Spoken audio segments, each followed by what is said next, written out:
This is Mark Waid, writer of Superman Birthright, and you're listening to Krypton Report. Up in the sky, look! It's a bird! It's a plane! It's the Krypton Report.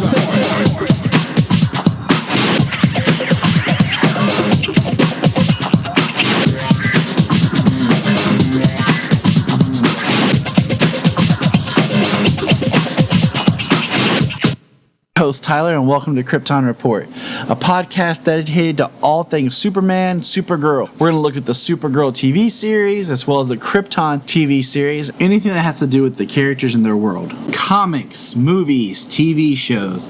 We will talk about everything and anything. We are part of the Southgate Media Group podcasting network. You can find us on Instagram, Twitter, Facebook at Krypton Report. You can also email us at kryptonreportpod@gmail.com. If you get a chance to go over to iTunes, Apple Podcasts, please leave us a review to help us get better. You can find me personal at JTYPatrick on Twitter and everything else. You can buy a Krypton Report t-shirt at tpublic.com. Check it out. They have all sizes, colors, styles of shirts. Just go to tpublic.com and search Krypton Report, and you'll see our logo. And every time you buy a shirt, it helps support other podcasts from southgatemedia.com. Thank you. Enjoy the show. Yep. Welcome to Krypton Report. This is the next one of our catch-up episodes. I am Tyler, your host, as your Superman Blue. And with me, as always, fighting crime, defending the innocent, fighting for truth, justice, the American way, is Mr. James Cole, the Superman Red. Hello. Welcome, James. What's funny is, so Solomon got this Superman versus Doomsday book from the library, and he's loving it, and so much that he read made Jania read it to him before bed. Oh, yeah. And now he's like, I want to watch Doomsday. So I put in Superman Doomed for him.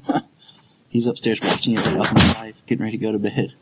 So nice. He's like, which one's Doom? He's like, watch Doomsday, Daddy. I'm like, all right. Excellent. Hey, quick news that we forgot to kind of discuss last time is, I guess Henry Cavill has been talking with Christopher McQuarrie, the director of the last couple of Mission Impossible movies, since they just finished up Mission Impossible 6, about doing the Man of Steel 2. What are your thoughts on this? I have enjoyed the last few Mission Impossible movies, the last couple Mission Impossible movies that he's worked on. I'm excited to see Fallout. And, I mean, he's definitely got a good eye for the extreme visuals that, would be required for Superman. And, I mean, I'm hoping a Man of Steel 2 is close to being added to the slate. And absolutely. I do too. I hope it's something maybe we'll see it from Comic-Con. I don't have a problem with Christopher McQuarrie. I've seen, a few of his films. He's done a lot of writing.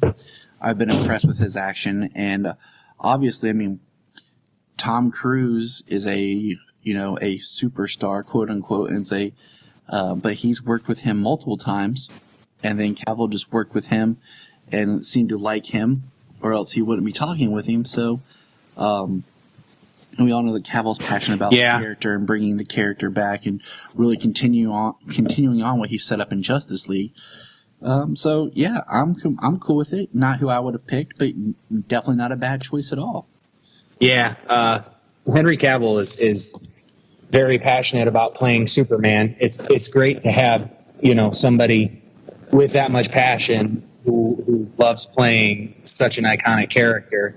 And I mean, even with what he's been given as kind of how uneven it's been, kind of just the beginning, and then the death, and then the kind of campy resurrection.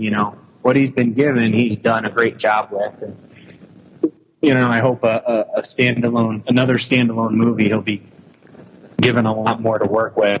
And, he's definitely the new generation Superman, and he's been great at it. Exactly.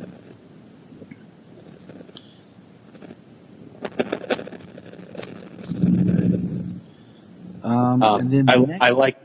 Go ahead. Oh, I was just gonna. I like the responses he gave at CinemaCon. Every outlet that asked him about that were talking to him about Mission Impossible obviously brought up playing Superman again, and he had to give the same response to like 3 or 4 different outlets that he's been in talks, and they're trying to talk to people who make those kind of decisions to add it to the slate. And it was just the same thing like 3-4 different times to different outlets. I mean, the guy wants to do it. Let's let him do it, you know?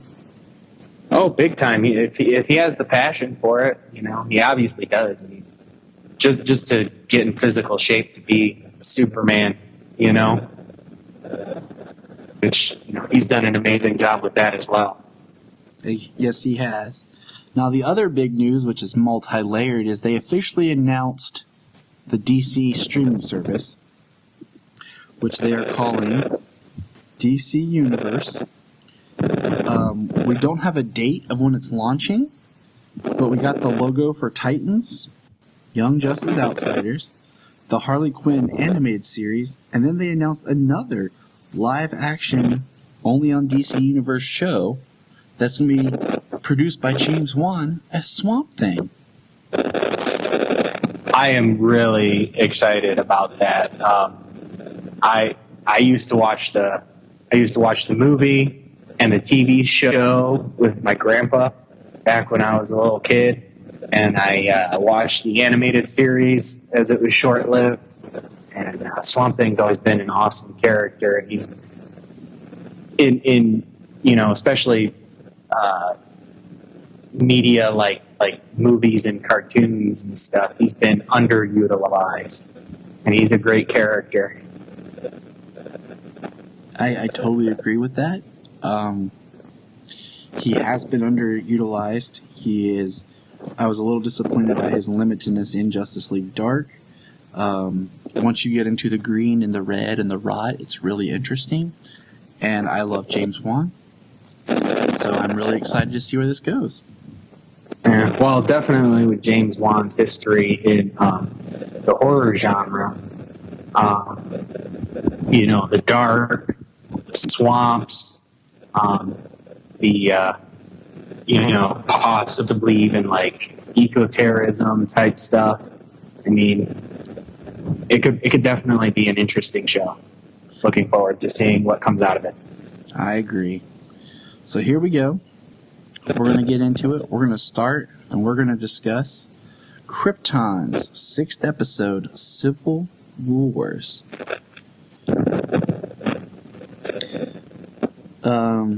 So I guess it is General Zod. You know, we had talked last time that we were a little shocked that it was, you know, General Zod and not, you know, straight up who it is, but yeah. So what are your thoughts on it being? Well, because Adam says it's General Zod, Superman's greatest villain. Yeah, I mean, Adam seems to confirm it that it's General Zod. You know, the actor is great. His portrayal, coming out as Zod, you know, kind of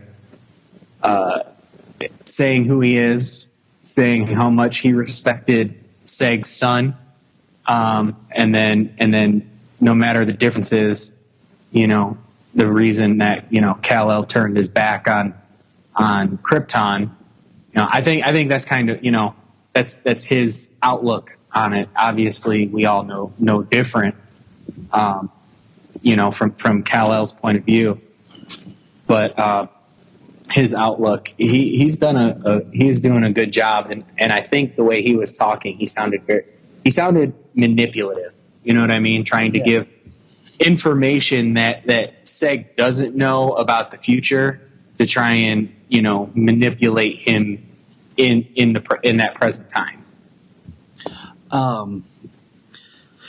So I agree, because what we learn here is that we learn that Adam didn't exactly know all the details of the time traveling villain, and that the villain was not Brainiac that was time traveling, but it was Zod.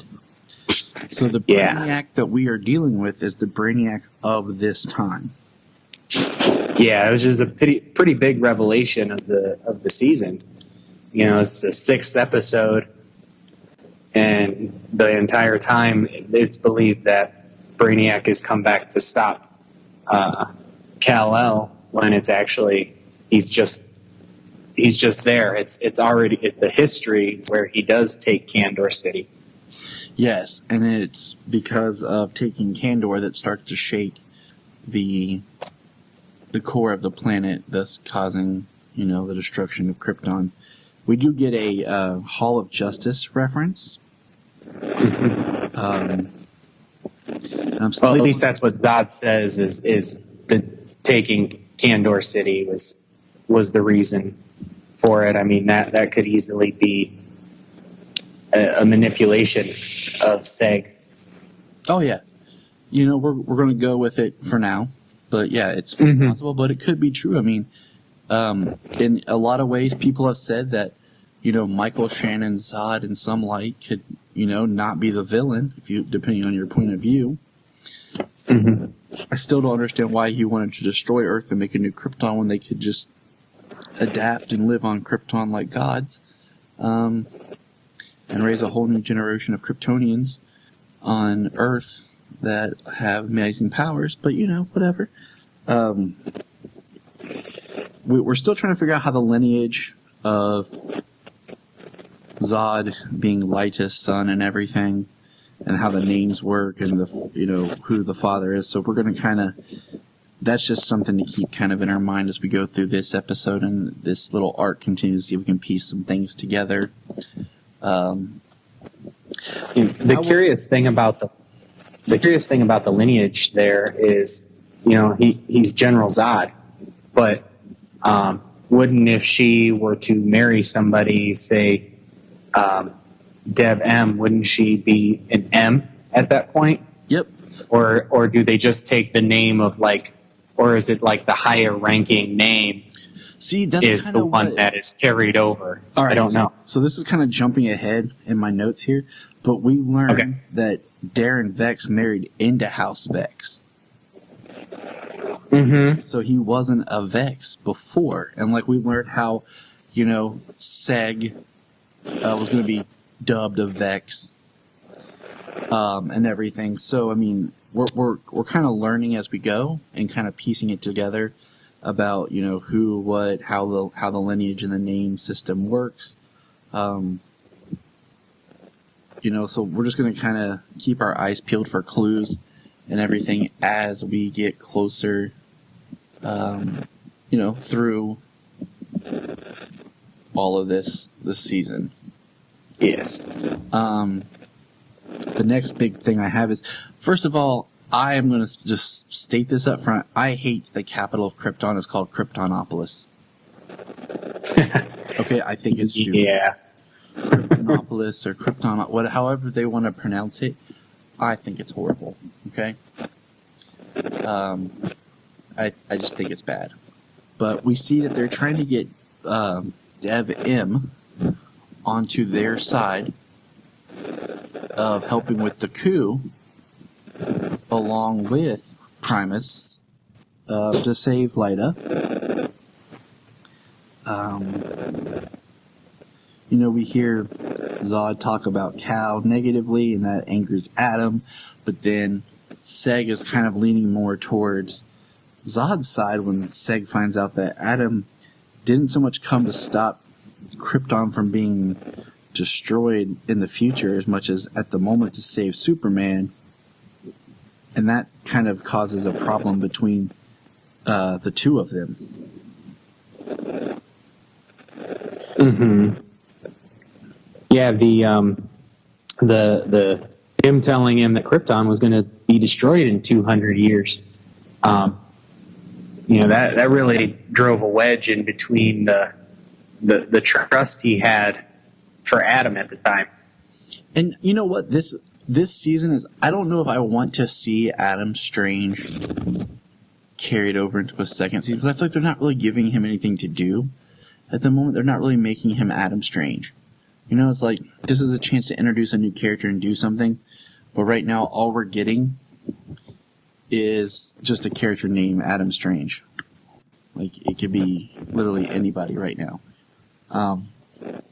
So that kind of just like let's make him more of the character. We see Jaina.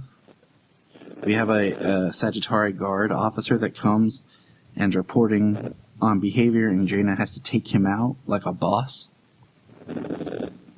which was kind of sad. But still no Black Zero. We have not really met anyone from Black Zero, and I'm starting to think, does Black Zero even really exist?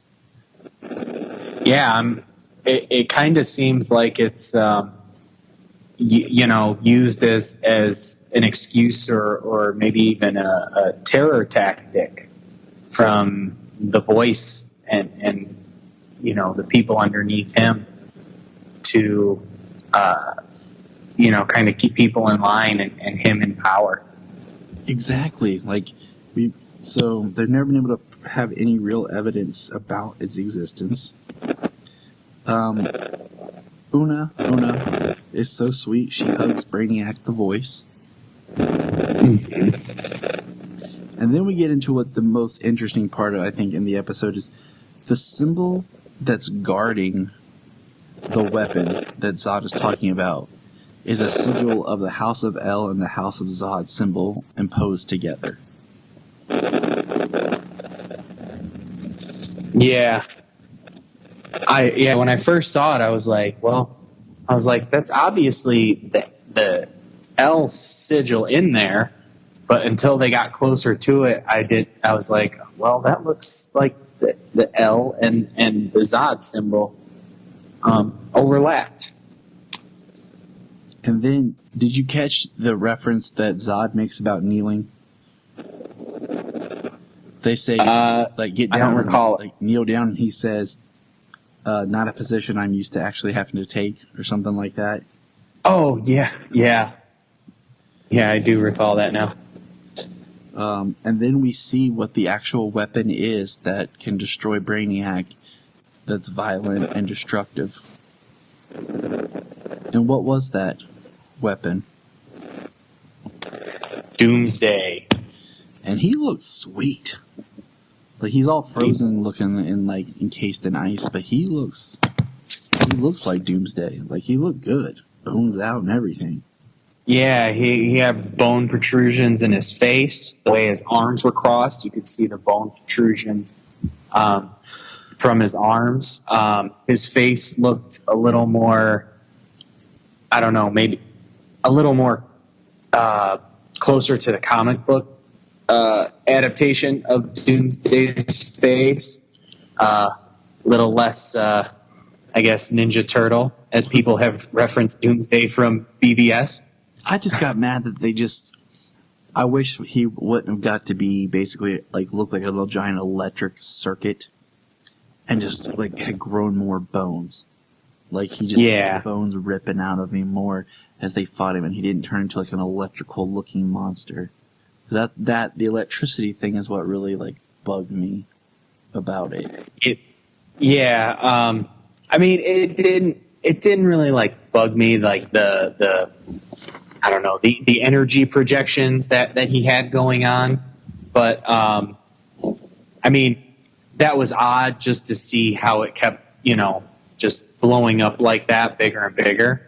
I did think it was odd. It was something new to my knowledge. Mm-hmm.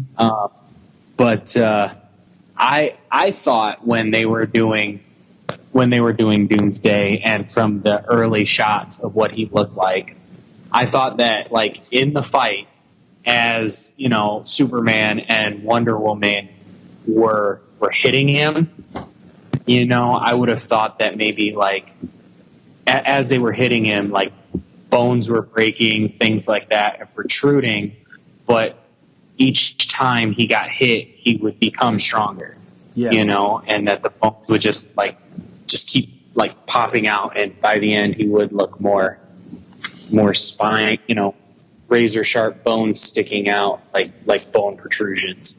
And I agree with you. That's kind of where I thought it was going. But, we got what we got. And then, of course, General Zod gets shot and is injured, and they're escaping. And what did you think about the end, the final scene?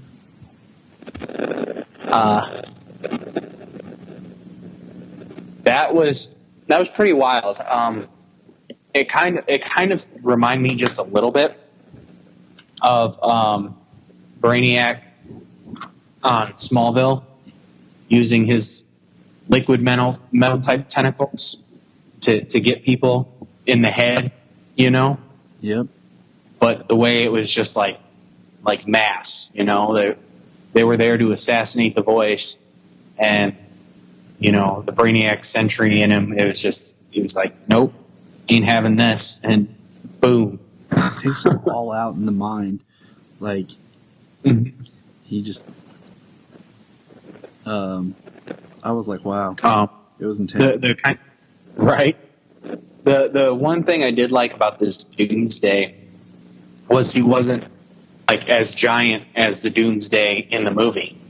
Like he was much bigger than people. He was maybe 2-3 people, like large, in stature. Mm-hmm. But he wasn't like monstrous, like 12, 13 feet tall, like he was in the movie. And also it makes me curious about because that changes the history, the comic book history of him being out in space for 250 million years. Well, I mean, this could be a Doomsday, because yeah, it's been stated before that it was what do you call it, like a Kryptonian defect, or it was an ancient Kryptonian thing, and so I mean, it could be just a different, not the Doomsday that kills Superman. Right. Yeah. I thought that if it was say that Doomsday, that like the destruction of the planet, like the creature being more powerful than that would, it would send him hurtling through space and crash on Earth, 30 some years or whatever after the destruction of Krypton. And that would be the time when it comes to the death of Superman. Mm-hmm. Just in this version, this timeline. Yeah. I mean, so it ends in a cool place, and definitely I feel like it's going to kind of segue into the next one directly. But yeah, I liked it. I mean, this is probably, as of right now, has been my favorite episode, just because I feel like it gave us a lot more of like history, character familiarity, and just kind of felt more like the show that we want to see. If that makes sense. It kind of furthers the direct story. Last one there was a lot of history, and it gives us the answers to the questions we were asking about already. Yeah. So that was. It raises more questions about Adam. Yes, it does. What he knows, what he doesn't know, what he's doing, and if he, what has he told us that maybe is not so truthful? I don't know. Yeah, I mean, Seg in this episode told him to ride his Zeta thing back to where he came from. I think that was something similar to the quote. Yep. So, yeah, I mean, let's jump on in. We're going to switch gears a little bit, keep on the Kryptonian, but we're going to talk about Supergirl in her episode In Search of Lost Time. So, Supergirl, blah, blah, blah, blah. All right. Now, this episode, one thing we forgot to mention when we talked about Shot Through the Heart is Marin, Jean's father, is basically developing Martian Alzheimer's. He's forgetting things, and I think it's just extremely sad. Because this starts at the beginning with,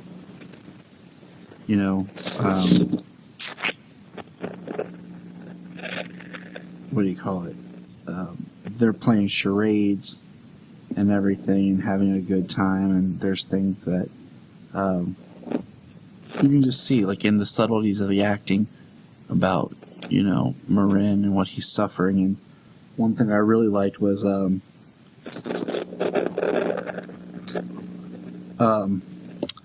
crap, why am I drawing a blank? They make a joke about when Jean was little, he used to blame stuff on his invisible friend, who was a fifth-dimensional imp named Zook. Oh. I almost was like, if he was going to say Mr. Mxyzptlk or something, I was like, what? But I thought that was cool. About Zook. Mm-hmm.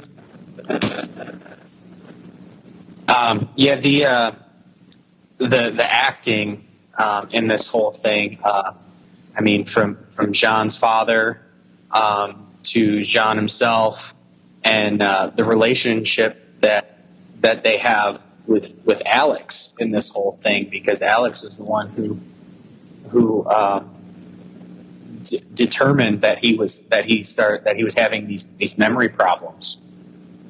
Yeah, and David Harewood, and I can't ever remember his name right now, the actor who plays Marin. I had it written down, but I can't find it.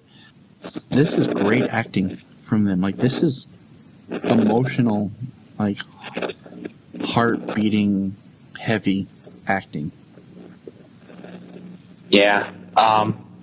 And there's a very good a relationship between those two, but then there's also the relationship between David Harewood and Alex. Yes, they're so close. They're almost like a father and daughter relationship. A little less boss and more agent and soldier kind of thing. They definitely have a familial bond, and that shines through with her concern for Jean's father, and Jean, and the concern for Jean that he's going to have to deal with this. Exactly. So that's kind of part of the episode and then the setup. But one of my favorite parts in this episode is at the beginning, where Supergirl's getting to go into action and everybody looks over and she's like slowly unbuttoning her shirt and she says, "What? I like this shirt." Yeah, I like that part. I laugh because it is like, you think about, like, you rip open the shirt, like you just like totally destroy the shirt and everything. Can you imagine the cost of buttons that Superman and Supergirl would have to go through? Man, you know what? I would like have Velcro shirts or like something. Like, I would find a way. I'd be like, this junk ain't cheap. Now we see we'll kind of a character we haven't seen for a little while. Basically, gets a really strong arc in this one. Well, not really arc, but Lena. We see that Lena has Sam in a coma, and she's doing some research to try to find out. Because Lena, I love how smart Lena is. Mm-hmm. Granted, she still hasn't figured out who Supergirl is, but you know what? That's another story.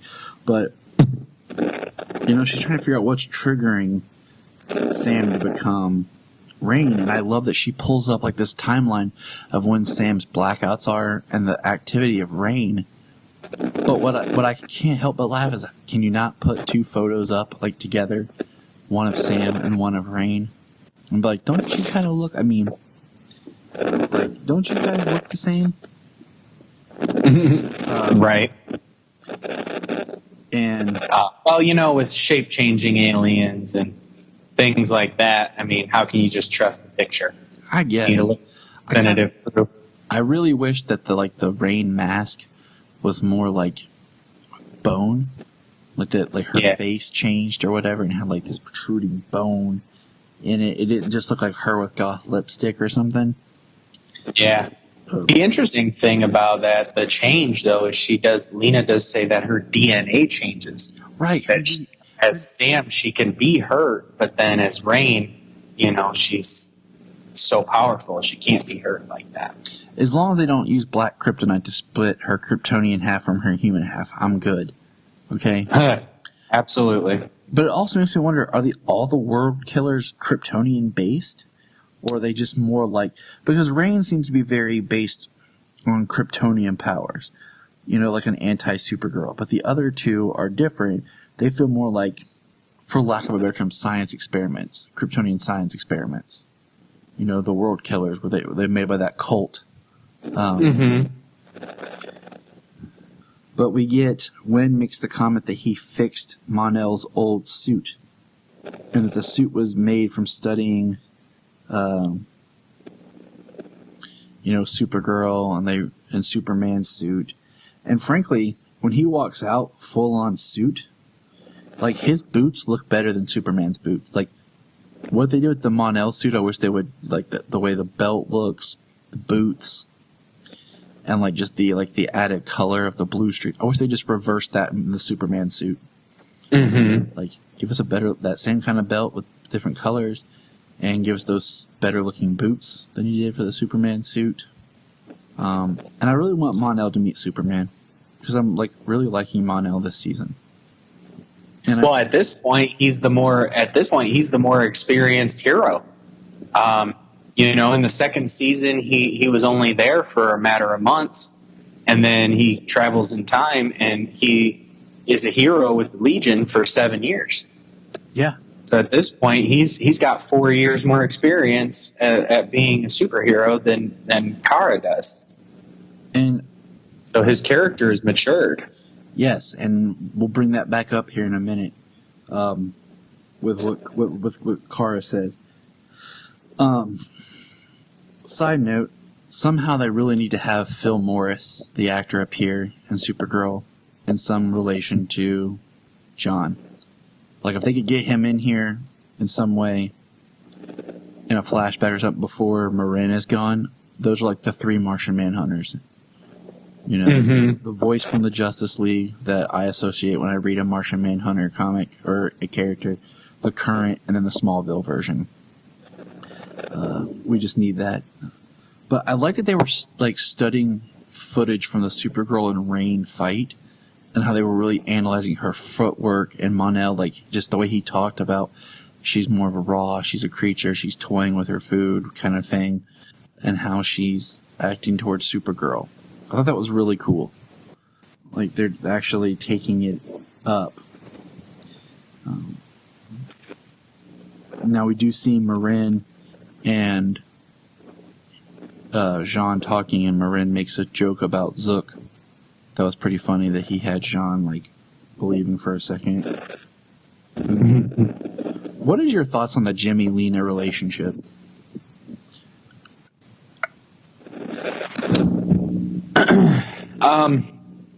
It's nicer. It's kind of nice that they're giving Jimmy something to do. He kind of had fallen by the wayside. Yeah, they've kind of, like, it seems like recently moved away from Catco a little bit. It is weird because I feel like I need to, like, I really can't wait to rewatch this entire season in one sitting, just because that break was so long that you forget little details. You remember the big stuff, but the small stuff. Now that Catco's owned by Elcor and everything, and then, like, they just basically tossed the Guardian stuff away. Like, there's, like, not anything with it. Like, I didn't really like it, but right. I just, from a character story, I don't feel like we ever went to a place where he decided to stop. Yeah, no, it just seems to have definitely just gone in the background. They do have a mature relationship. They each discuss, having secrets that they can't be told, especially with Lena, and being who she is and in the position she is with business and everything like that, being Luther. But Jimmy, and he can't really tell her that either, but Jimmy has his own secrets. Obviously Guardian is a secret of his, but also Kara being Supergirl is a secret of his. A secret that's not his to tell, but a secret nonetheless.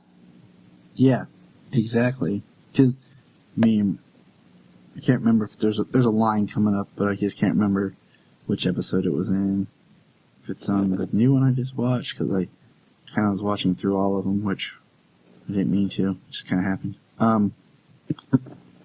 But the thing I do like about Lena, you were talking about her intelligence and everything before. We with this episode, we finally get the answer to, did she see her eyes change before the break? Mm-hmm. And I think she did. I think when she saw the eyes and she said, "I know what's happening to you," I think she did associate Rain with her at that moment, and she needed to do what she is doing to confirm. But she does a really good job at this point, because Sam doesn't even believe her at this point when she's telling her that she's Rain, and she gives her the timeline and everything, and she pushes her, saying that she wouldn't let her see Ruby, that Ruby's not safe with her, and she pushed her to the point that she rained out, and she videotaped it. When Sam came back to, she showed her the tape. I like that, rained out. That sounds sweet. Yeah. Exactly. Because she had to see proof, and I don't know, Sam, just her whole actions and everything was kind of annoying me, but whatever. I just think she could be smarter. Yeah, she's in some serious denial. I mean, you might be too, thinking about, you were the person who, literally dismembered these criminals and things like that, as they talked about earlier in the season, I believe. Yeah, I mean, I would be, but at the same time, I don't know, because she's giving some really good information, and you're already scared about, hey, what's going on with me? This timeline stuff's starting to make sense. Could this be real? Maybe not. But I just feel like Lena's doing everything she can, and really doing well with it. So moving forward, I like when John comes clean about everything his father's going on to Alex and Kara. And then Kara says, "My Uncle Jarrell used to say, the son becomes the father the son." Mm-hmm. I was like, well, in this instance right here, it makes a lot more sense than it does in the Superman movies. Yeah, it really does. It applies so much more. Because I've always kind of had, that sounds cool, but at the same time kind of sounds dumb sometimes. You just got to have, the right context for it. And yeah. It sounds really good, but the fact that, his parents died with the planet, it kind of seems just a little flat. But in the real world, as parents get older and they require more help, especially in Moran's case and John's case, Alzheimer's and stuff like that. You think nursing homes these days, when people get old and they require that help, I mean, that's the context that line comes from, but it kind of falls flat with Superman when his parents. Yeah, I mean, they try to do something like in Superman 2, where depending on what cut you watch, Jor-El, the power of Jor-El in the fortress, revives Kal-El's powers. Okay. And then, we're wanting to talk about Superman Returns. But one thing we kind of skipped over, Mon-El knows how to fight with his cape, because his cape is smart cloth. And he's teaching Supergirl how to use her cape in this really cool kata type thing of learning how to fight with your cape. What do you think about the whole cape fighting? I do.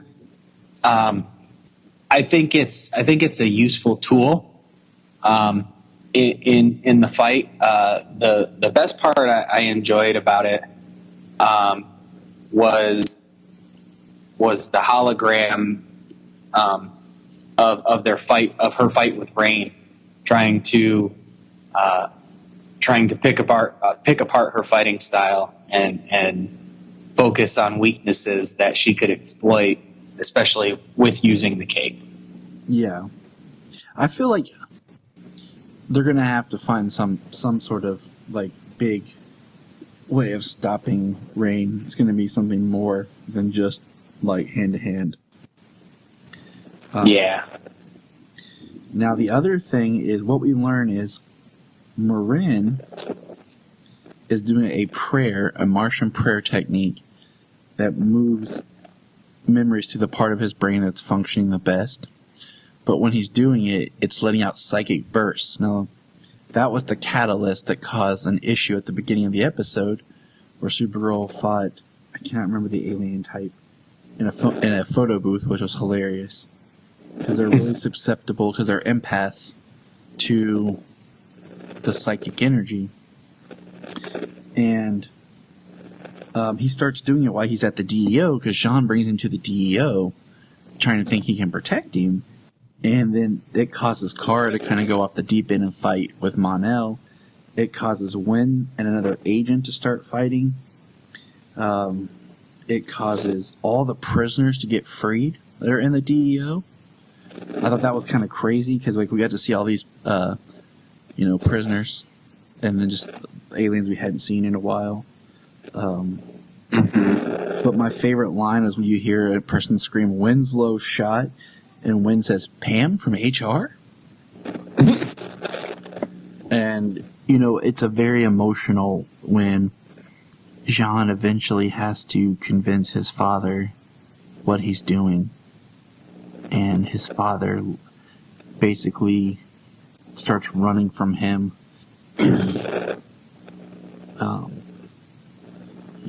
Jean's trying to put some dampening technology that's to keep his brain from going berserk, but Marin will not allow it, and it's crazy, Yeah. Well, what's interesting is Marin is farther gone than he even realizes. He's doing this Martian technique, and he doesn't even realize that his psychic waves are escaping. Like they bring that up that he would know if they were getting out of hand. And that's when he's denying him the dampening technology. And there's a line earlier where Marin remembered the alien, the empath alien. He says, "I know I felt it." And then when John tells him again about it, he's like, "They're here?" Like he doesn't remember or know that they were actually, he was affecting